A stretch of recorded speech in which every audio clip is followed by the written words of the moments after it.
pasalamatan sa lahat ng pagkakataon na binibigay mo sa amin upang kami makalapit sa iyong banal na presensya.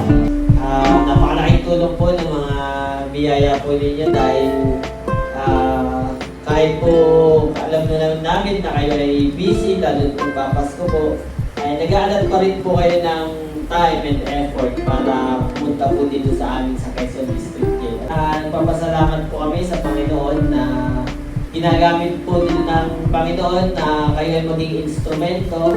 Kami po ay lugod po nagpapasalamat.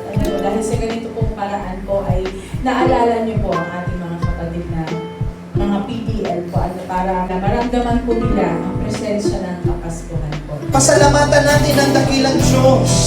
Ano man ang sitwasyon ng ating buhay, ang Diyos ay tapat, ang Diyos ay nagmamahal sa iyo. Kilala ka ng Panginoon, alam ng Diyos ang kalalagayan mo. Family! Dakilang regalo, kundi ang ating Panginoong Hesus para sa ating kaligtasan, sapagkat ito yung kailangan ng tao. Kung ang kailangan ng tao ay pera, siguro pinadala ng Diyos ay manager ng bangko.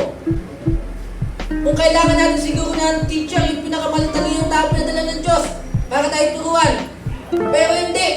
Ang kailangan natin mga tao ay kaligtasan. Panginoong Hesus, tinatanggap kita bilang aking sariling Panginoon at tagapagligtas. Nung nagpasimula kaming magbigay ng ganito pag Pasko, isang kabutol lang po yun ng Thai bar.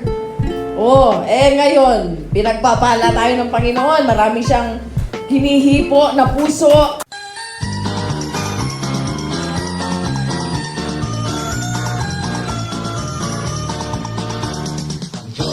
Manako sa sanlibutan, kaligtasan ay makakamtan. Sanggol sa saksaban ng kamindan, buhay at katotohanan. Ang nagkasaltas, hindi nagkanto, ang iba't ibang talo. Nasa silangan, Maraming salamat sa nagbigay. Picture na! ang Pasko ay araw ni Kristo, ating pagdiwang, bilang pagsilang. Ang mga anghel na tahanan at kahilang, Diyos ay sumilang. Ang Pasko ay araw ni Kristo, ating pagdiwang, bilang pagsilang.